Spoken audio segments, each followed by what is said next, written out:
Carolina's Field, Forest, and Water. A closer look at agriculture in South Carolina and conversations between the current and future leaders of the Palmetto State's largest industry.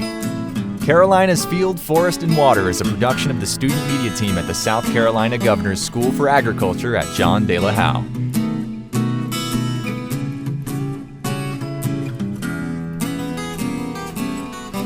Hi everybody, welcome to Carolina's Field, Forest, and Water. I'm your host, Savannah Smith, and these are my co-hosts, Corey Davis, Dell Brockman. Today we have Mr. Jay Reese here from Mayforest State Park. This park sits on 23 acres overlooking the Charleston Harbor, and it is the state's newest park. Thank you, Mr. Jay Reese, for being here. Absolutely. Thank you all for having me. This is fantastic. I appreciate it. Now, Mr. Reese, I understand that, you come from the park down in Hickory Knob, and which means that you had to segue from more inland towards a coastal region for a park. So did that pose any challenges for you? So I think I got kind of lucky on the aspect that this new park, Mayforest State Park, that we are going to be developing it into an event venue with the option to stay overnight, so like a hotel. So with my experience at Hickory Knob State Resort Park, that being, our only park that has basically a hotel, and then a lot of our parks have event space. But so that has actually helped me. That is helping me in designing and figuring out what kind of development we need to do to be able to cater to those events and those overnight stays, but as far as and that's as far as like visitation and how we're going to kind of run that park. But any other, going from an inland park like Hickory Knob and then going, this is my first coastal park, so it's quite different being right there on the Charleston Harbor and understanding tides and understanding wildlife and shorebirds, and I'm having to obviously I still see squirrels just like I did here, raccoons that get in the trash like I did here, all that fun stuff. But the birding is different, and then definitely what's so amazing is seeing those dolphins every day. That's the best. That is the best. But just being able to enjoy that. But yeah, I mean, as far as it's definitely helped me being here in this park at Hickory Knob and getting that experience for overnight guests and events and going into a park that will be developing a lot like this one.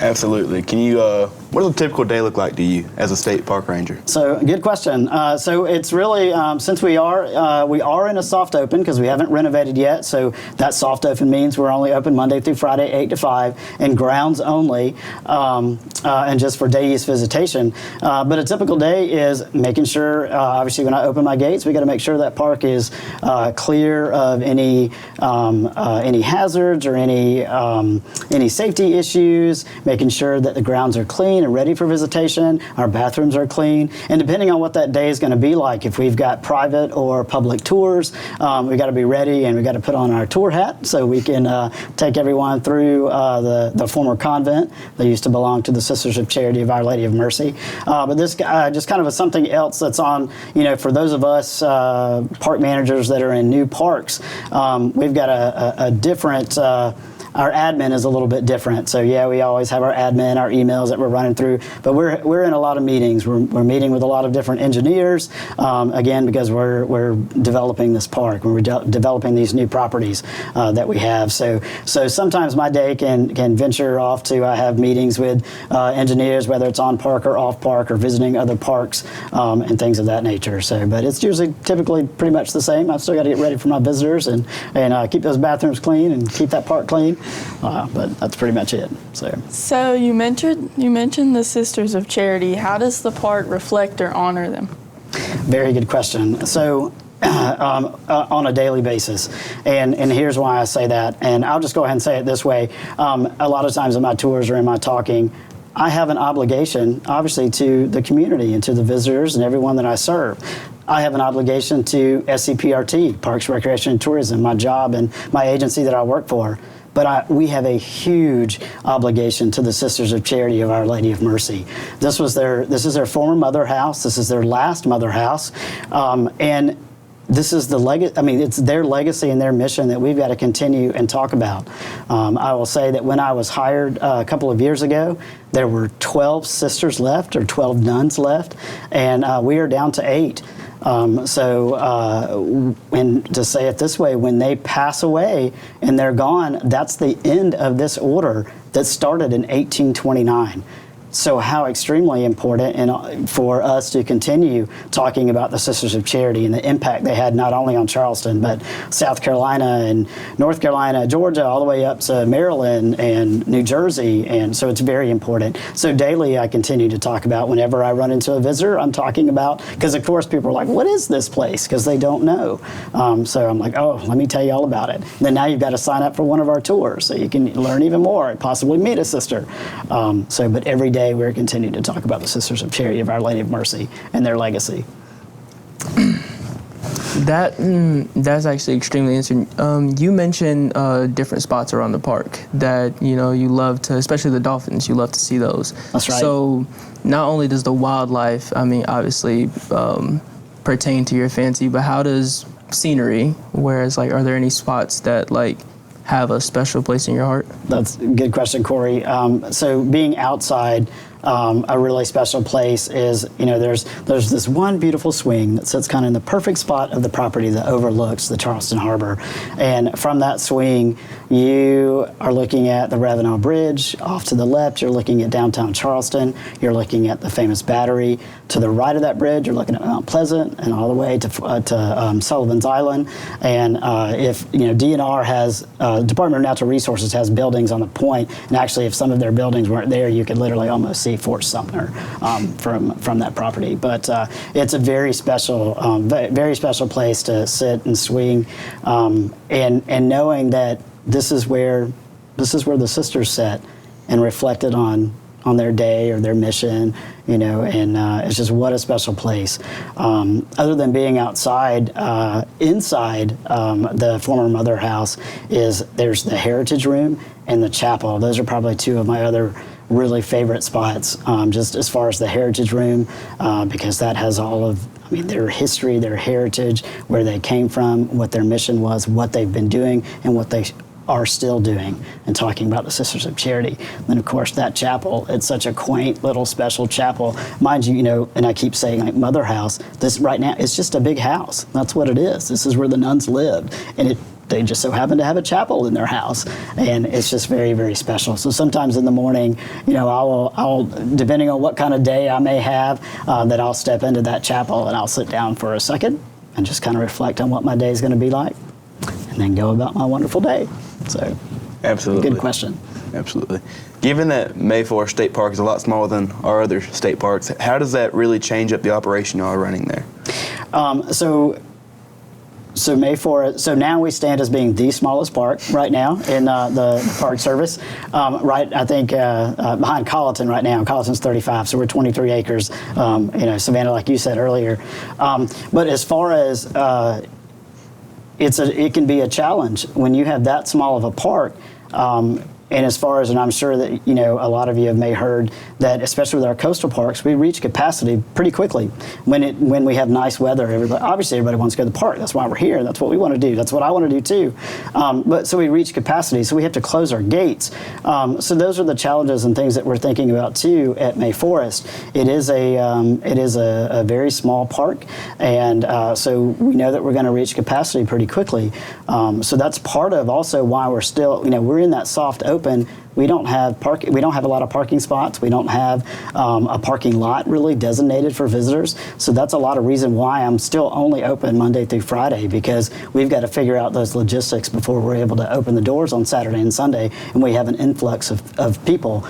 Because just like our mission as the Park Service, we are, I have the opportunity and that I love so much of protecting this property. So I've got to make sure that the property is protected, but also every visitor that comes into that state park, we want to make sure that they're taken care of. So, absolutely. Good. How did May Forest State Park come into fruition? What was the decision that made it become a state park? So that's a really great question. So with the Sisters of Charity kind of declining in their numbers, and not, the last nun to enter the order was Sister Carol, and that was in 1985. They realized that they needed to they needed to do something. It's a pretty big facility. It's about 31,000 square feet, and just it was getting to be too much for them. So they decided to put it up for sale. And of course, just like with anything, bids are coming in, and where it sits, it is a beautiful piece of property. So, you can just imagine like houses being built, condos being built, things like that. Well, then we had some senators Senator Campson and Senator Leatherman that caught wind that it was for sale, and they were instrumental in helping secure that property. So the state bought it in 2021, and they did come to the table to the Sisters of Charity and said, we'd like to purchase it and make it into a state park.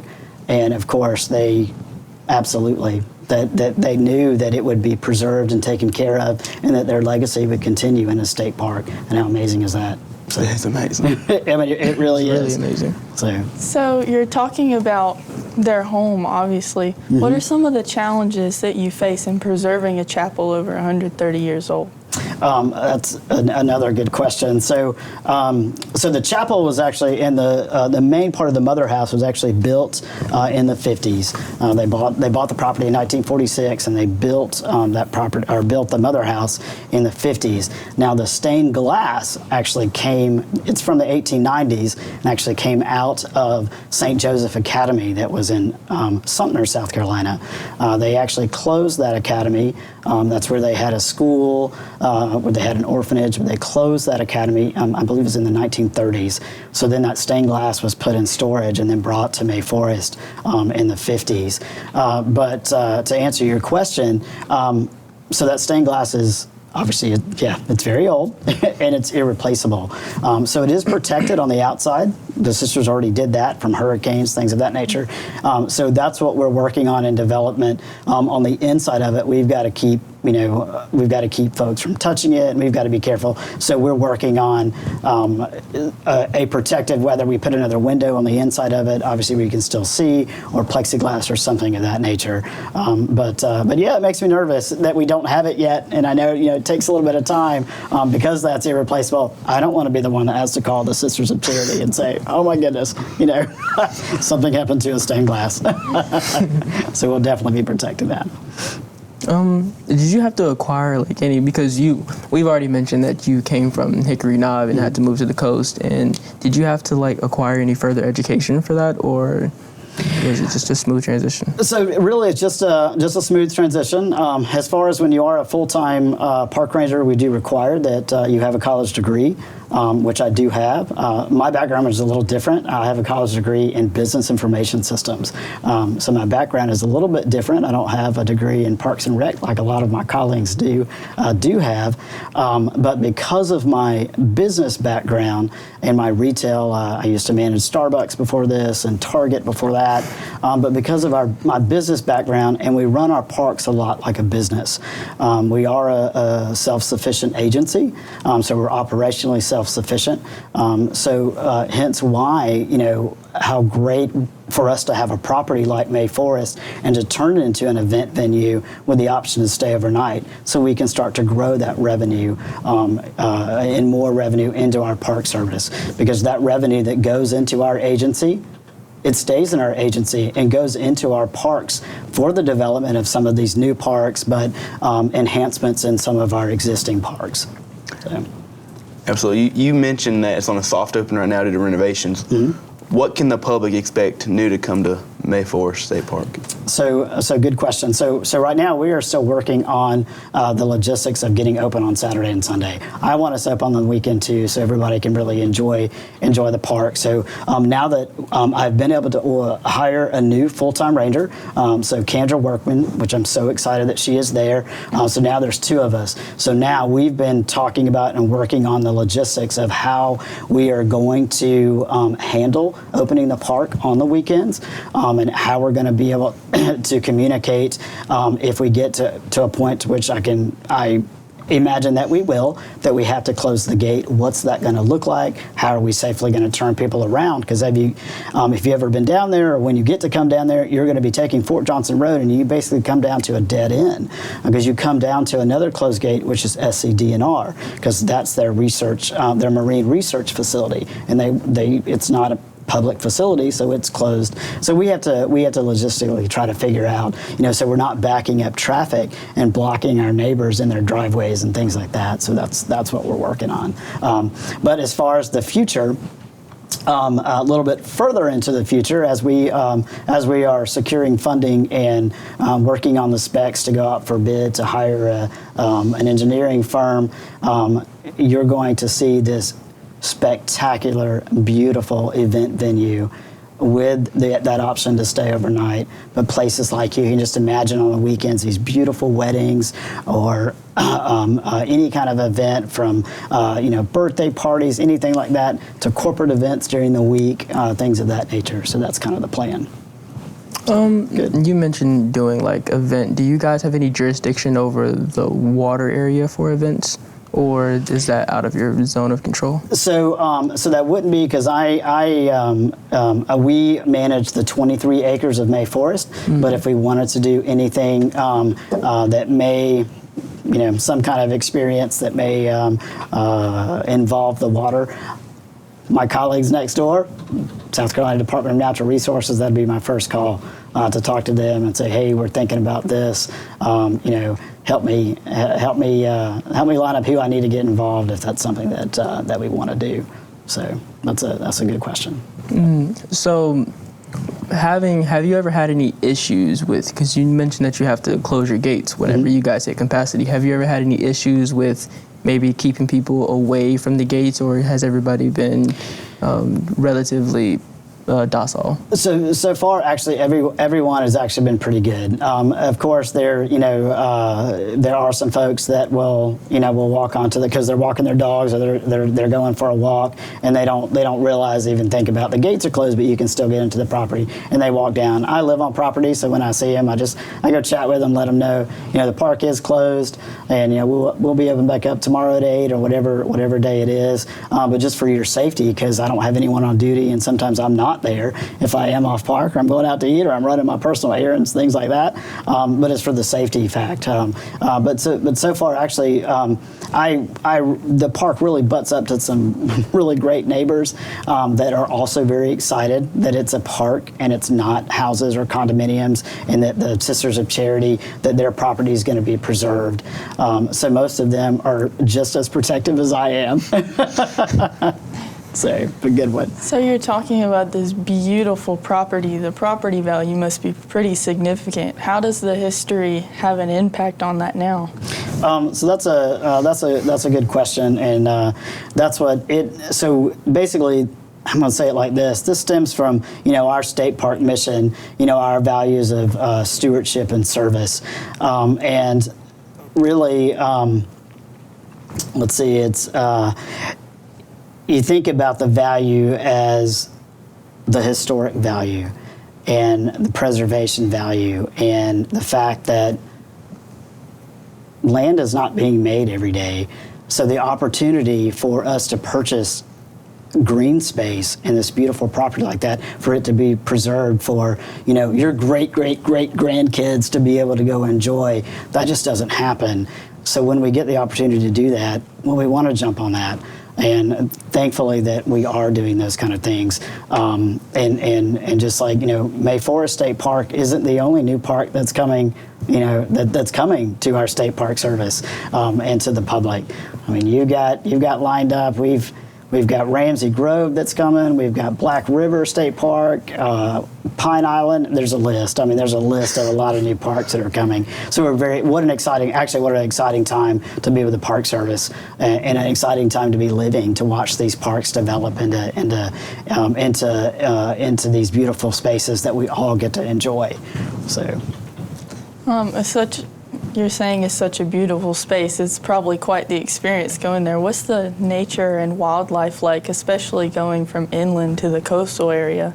And good. So I think I kind of mentioned a little bit earlier. Still the same kind of. I see squirrels and raccoons, and I've seen some coyotes. I've seen a fox. I think a red fox is what it was. I've only seen the footprints of deer. Actually, I haven't seen deer yet on the property, which is surprising. But DNR has them on their game cameras, so there are deer down there. But just the most amazing thing is the dolphins. Is I just can't get over when. So I get is a lot of time, like right there in the front, right there in front of or on the harbor, right in front of the property. A lot of times that's where the dolphins are feeding. So it's pretty amazing to get to see them, corral how they feed, corral the fish, and see them flipping and flopping out there, and just me getting video. I was like, a lot of times post, it's dolphin breakfast time, or it's dolphin lunch time, or it's dolphin dinner time, because those are the times that I'm seeing the dolphins. So that's really cool. But I know you mentioned that SCDNRs next door.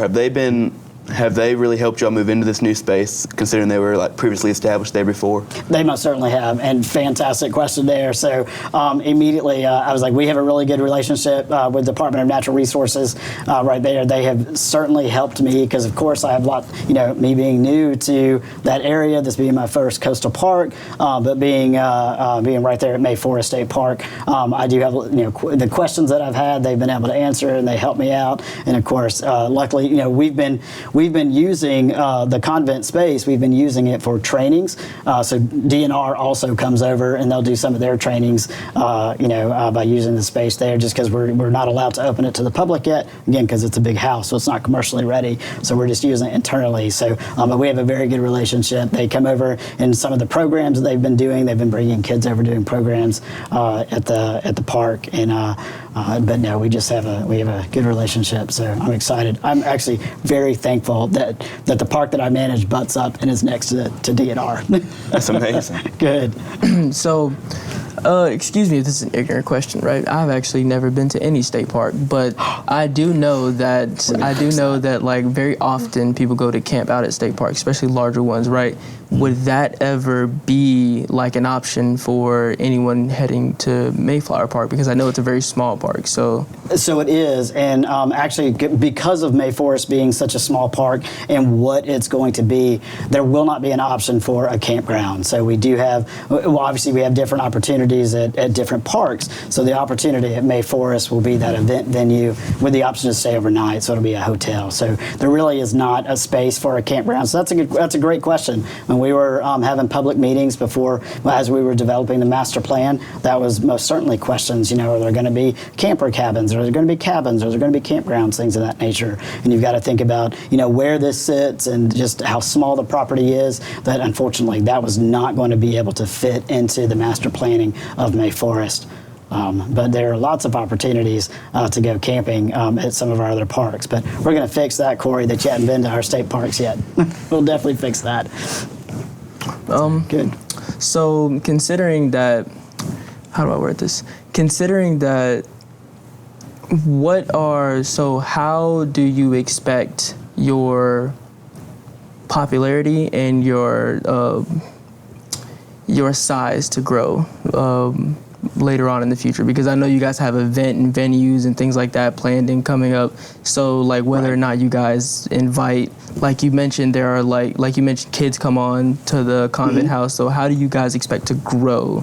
Like what are the predicted projections for that? Well, and that's so right now, again, with our limited hours and limited staff, so we do programs and tours, but you do have to register for them. So SouthCarolinaParks.com, and then that's where you can actually click on any park that you might be interested in going to. But you can find May Forest and then click on events and programs to actually register for some of the programs and tours that we'll be doing. But as far as growth, it is already a very popular park, popular area. It is a wonderful area, but that is, especially once we renovate and events, weddings, corporate events, those kind of things, we will be a very, very busy park, just because of the history of the Sisters of Charity, which I haven't even mentioned yet, the history of Fort Johnson that's actually down on DNR's property. We know that part of that, matter of fact, we're actually currently in an archaeological survey. So right now, because it was owned by it was privately owned, there hasn't been an archaeological survey done on that property. So we know that there was an encampment on the property, kind of near Fort Johnson Road. So that from the Civil War, but I mean, we're talking about World War II, we're talking about possibly dating back to Revolutionary War. We've already been finding Native American artifacts that date back 4,000 years. So we are literally making history and uncovering the history of this property. So, so we will grow in the aspect of events and revenue, but we'll also grow in the rich history that we're going to find out on May Forest State Park. Wow, it sounds like we have so much more to talk about. I hope later in the semester we can come and visit you at May Forest State Park. Absolutely. Thank you for coming and joining us today. Thank you, Dell. Thank you, Corey. I'm Savannah Smith, and this is going to wrap up our edition of Carolina's Field, Forest, and Water. Carolina's Field, Forest, and Water, a closer look at agriculture in South Carolina, is a production of the student media team at the South Carolina Governor's School for Agriculture at John De La Howe. For more information on our school, visit our website at www.delahowe.sc.gov.